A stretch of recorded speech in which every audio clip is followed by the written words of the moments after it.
HTML table किस लिए use किया जाता है? बेसिकली HTML टेबल, या कह सकते हैं कि HTML में जो टेबल टैग होता है वो बेसिकली डेटा को टेबुलर फॉर्म में डिस्प्ले कराने के लिए यूज़ किया जाता है। Tabular form in the sense row and column के फॉर्म में। अब अगर हम बात करें तो हर एक रो में कई कॉलम्स हो सकते हैं, हर एक रो में कई कॉलम्स हो सकते हैं। बेसिकली हम टेबल क्रिएट करने के लिए टेबल टैग का यूज़ करते हैं। टेबल क्रिएट करने के लिए किस टैग का यूज़ करते हैं? टेबल टैग का यूज़ करते हैं। और उस टेबल टैग के अंदर हम यूज़ करते हैं TR, TD एंड TH। ठीक है, उस टेबल टैग मतलब ये आपका रूट टैग हो गया, और उसके चिल्ड्रंस कौन कौन से हैं? आपके TR हैं, TD हैं और TH हैं। ये आपके रूट टैग्स हो गए। ठीक है, in each table with her एक टेबल में आप क्या डिफाइन करोगे? TR डिफाइन करोगे, टेबल रो डिफाइन करोगे। ठीक है, रो को डिफाइन करने के लिए आप कौन सा टैग यूज़ करोगे? रो को डिफाइन करने के लिए आप TR टैग का यूज़ करोगे। टेबल का हेडर, जो टॉप की आपकी हेडिंग होती है, उसको डिसाइड करने के लिए आप TH यूज़ करोगे। इसको टेबल हेडर या टेबल हेडिंग बोला जाता है। ठीक है, जैसे इसको टेबल रो बोला जाता है, इसको टेबल हेडर या टेबल हेडिंग बोला जाता है। और टेबल के डेटा एलिमेंट्स की बात करें, जो सेल्स बनेंगे, उस सेल्स में जो डेटा रखोगे वो टेबल डेटा टैग से रखोगे या TD। HTML tables are used to manage the layout of the page। Basically HTML table की अगर बात करें तो HTML टेबल से आप पेज का लेआउट भी कंट्रोल कर सकते हो। उसमें header section, navigation bar, body content, footer section, सब कुछ आप लगा सकते हो अलग अलग सेल्स के फॉर्म में, और हर एक सेल की साइज़ भी आप कस्टमाइज़ कर सकते हो। तो बेसिकली कुछ टैग्स की बात कर लें तो टेबल, पहला जो टैग होता है वो आपका टेबल होता है। टेबल क्या करता है? टेबल को डिफाइन करने के काम में आता है। TR टेबल के रो को डिफाइन करने के काम में आता है। TH टेबल के हेडर एरिया को डिफाइन करता है। TD आपके डेटा को डिफाइन करता है। कैप्शन की बात करें तो टेबल का जो कैप्शन होता है, टेबल का कुछ आप नाम रखोगे तो टेबल का जो कैप्शन होता है उसको आप डिफाइन करने के लिए कौन सा टैग यूज़ कर सकते हो? कैप्शन टैग यूज़ कर सकते हो। फिर उसके बाद कॉल ग्रुप होता है। तो कॉल ग्रुप्स बेसिकली एक से ज़्यादा कॉलम्स की फॉर्मेटिंग को डिसाइड करने के लिए कॉल ग्रुप यूज़ होता है। अभी इसको देखेंगे प्रैक्टिकली। कॉल होता है, ये कॉल ग्रुप के साथ ही यूज़ होता है और हर एक कॉलम की प्रॉपर्टी को डिफाइन करने के काम आता है। ठीक है, हर एक प्रॉपर्टी को डिफाइन करने के काम आता है। फिर उसके बाद टी बॉडी होता है। तो ये बेसिकली ग्रुप करने के काम में आता है कंटेंट्स को किसी भी टेबल में। उसके बाद आपका टी हेड होता है, ये हेडर कंटेंट्स के लिए यूज़ होता है, ग्रुपिंग के लिए ही।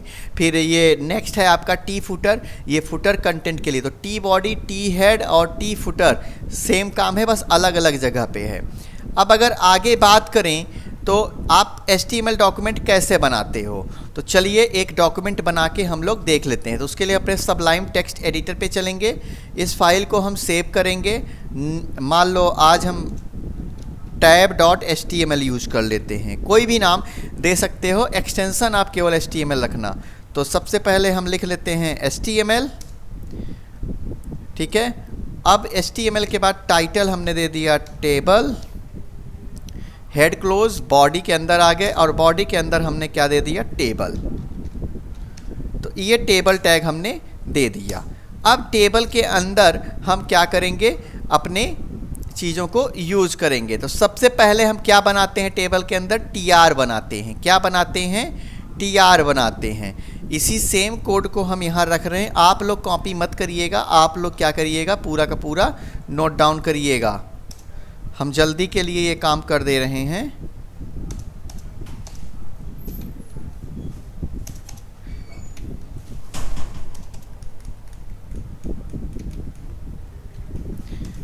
फिर यहाँ पे देखो, ये हमने फॉर्मेटिंग कर दिया कोड की।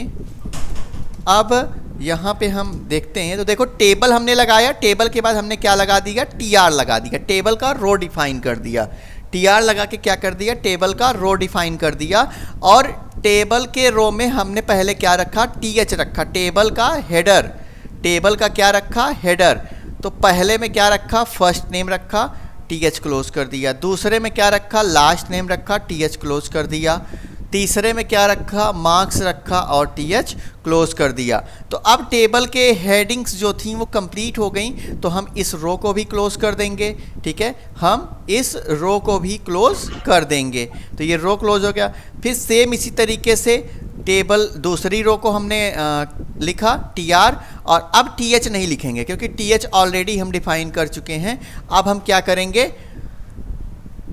अब हम TD डिफाइन करेंगे। क्या डिफाइन करेंगे, TD डिफाइन करेंगे, मतलब उस टेबल का डेटा डिफाइन करेंगे। तो ये 4 डेटा हमने रखा, सोनो रखा, जेम्स रखा, स्वाति रखा और चेतना रखा, और वो डिफाइन करके फिर हमने टेबल को क्लोज कर दिया।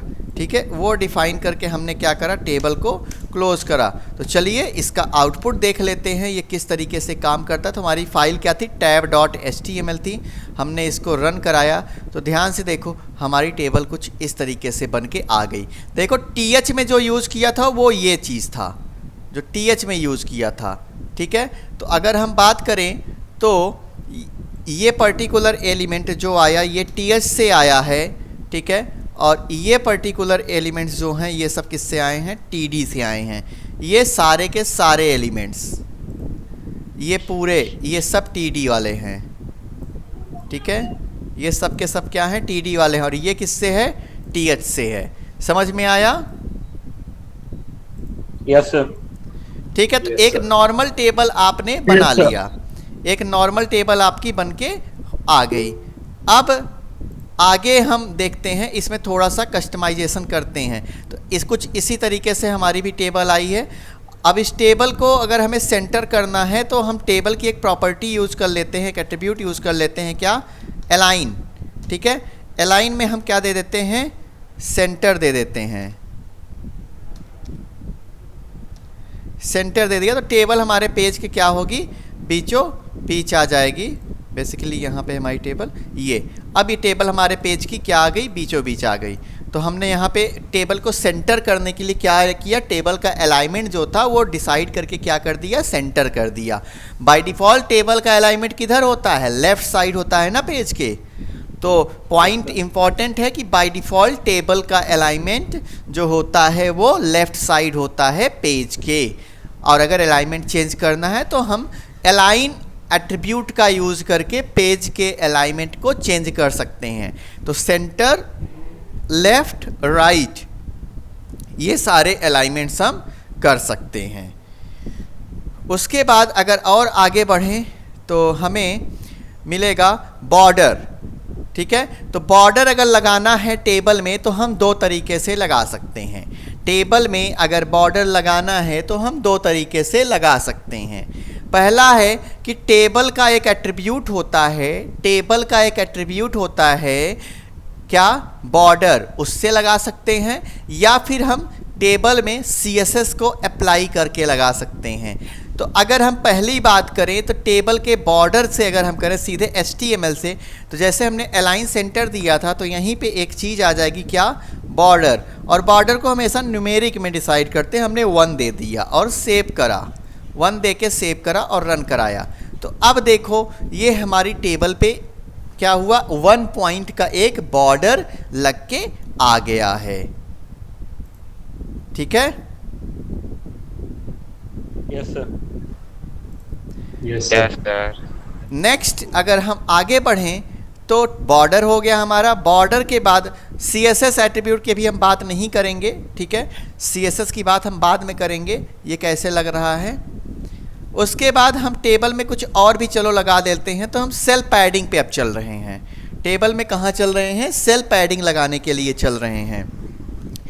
तो बेसिकली सेल पैडिंग हम 2 तरीके से लगा सकते हैं।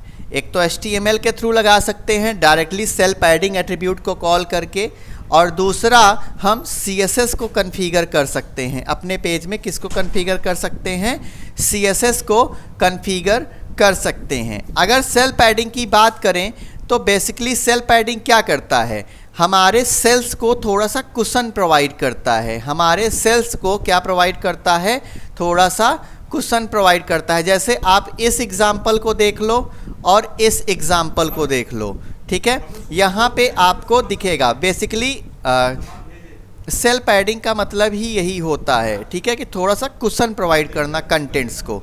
तो अगर हम यहाँ पे चलें अपने पेज पे, तो टेबल के अंदर ही यहाँ पे एक प्रॉपर्टी होती है, क्या, सेल पैडिंग, ठीक है, क्या होती है, सेल पैडिंग। और हमने दे दिया 10px, 10 पिक्सल्स का हम क्या दे रहे हैं, एक सेल पैडिंग अपने एलिमेंट्स को दे रहे हैं। रन कराया, बेसिकली इसको दूसरे पेज पे हम रन करा लेते हैं यहाँ पे। तो इस आउटपुट और इस आउटपुट में आपको अंतर दिख रहा है, ये आपका विदाउट सेल पैडिंग है और ये आपके सेल पैडिंग के साथ है। तो ध्यान दो, आपका कंटेंट यहाँ पे लेफ्ट अलाइन है, लेकिन यहाँ पे देखो 10 पिक्सल्स का आपको क्या मिला हुआ है, हर कंटेंट पे थोड़ा सा स्पेस। इसको बढ़ा देते हैं, इसको हम कर देते हैं 190 पिक्सल्स। और नाउ अब रन कराते हैं, देखो काफ़ी बड़ा हो गया ना। इसको और छोटा ही रहने देते हैं, हमने 50px कर दिया। अब देखो ये तो अपनी टेबल की साइज, भले कंटेंट आपके ज़्यादा नहीं है, लेकिन देखो सेल की साइज जो है वो क्या हो गया, बढ़ गया। और जो आपका कंटेंट है ये पेज के क्या है, बीचों बीच आ गया। जो कंटेंट है वो आपका क्या आ गया, बीचों बीच आ गया। अब यहाँ देखो ये आपकी पैडिंग है, ये आपकी पैडिंग है, ये पैडिंग है, और ये चारों स्पेस जो आप देख रहे हो ये क्या है, आपकी सेल पैडिंग है। इसीलिए इसको नाम क्या बोलते हैं, सेल पैडिंग, क्योंकि आपको पता है, आपको हमने बताया है कि ये पर्टिकुलर एरिया जो होता है इसे ही हम क्या कहते हैं, सेल कहते हैं ना। ये आपके कॉलम्स हो गए, ये आपके रो हो गए, और ये जहाँ पे रो एंड कॉलम्स आपस में एक दूसरे को इंटरसेक्ट कर रहे हैं इसे क्या कहते हैं, सेल कहते हैं। ठीक है, समझ में आया? Yes sir. तो सेल पैडिंग आपकी क्या होगी, कंटेंट्स को स्पेस देना, थोड़ा सा कुशन प्रोवाइड करना कंटेंट्स को, is called cell padding. Clear? Yes sir. Yes sir. Okay,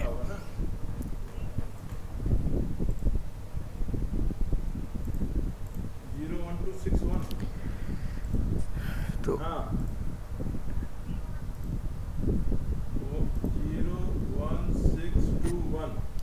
ये आपकी सेल पैडिंग हो गई। सेल पैडिंग के बाद फिर हम देखते हैं नेक्स्ट,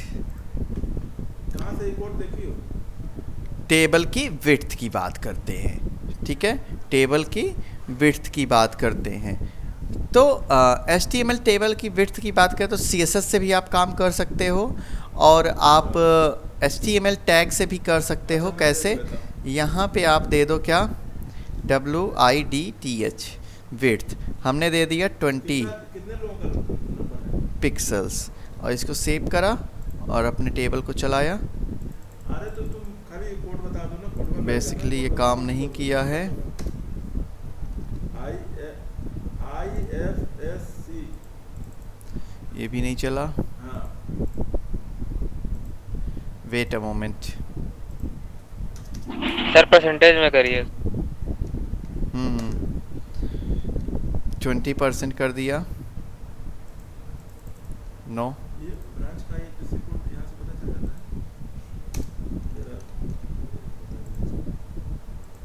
हाँ ये काम किया, देखो। ठीक है, आई थिंक 20px जो था वो देखो 50px से अगर ज़्यादा नहीं देंगे तो नहीं काम करेगा, 40px भी देंगे तो भी नहीं काम करेगा, बिकॉज ऑफ हमने सेल पैडिंग कितनी ले रखी है, 50 पिक्सल्स ले रखी है। ठीक है, तो 50 पिक्सल से नीचे तो काम करेगा ही नहीं किसी कीमत पे। अगर इसको हम 60 कर दें तो 60 काम कर जाएगा। क्यों? क्योंकि सेल पैडिंग से ज़्यादा, देखो ये काम कर गया। लेकिन अगर इसको अब हम क्या करें, 30 कर दें, ठीक है, तो ये 50 पे आके रुक गया। और फिर अगर इसको हम मान लो चलो 45 कर दिया, ठीक है, 45 कर दिया, तो ये नहीं चलेगा।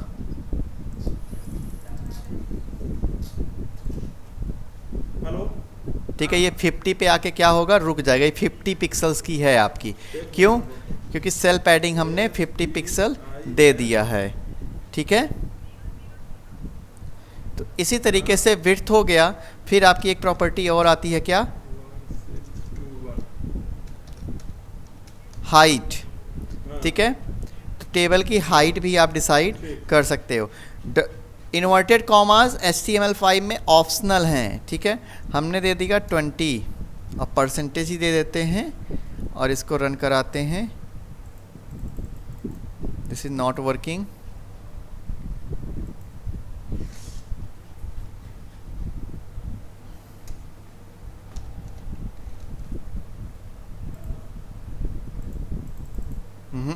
ये काम नहीं कर रहा है।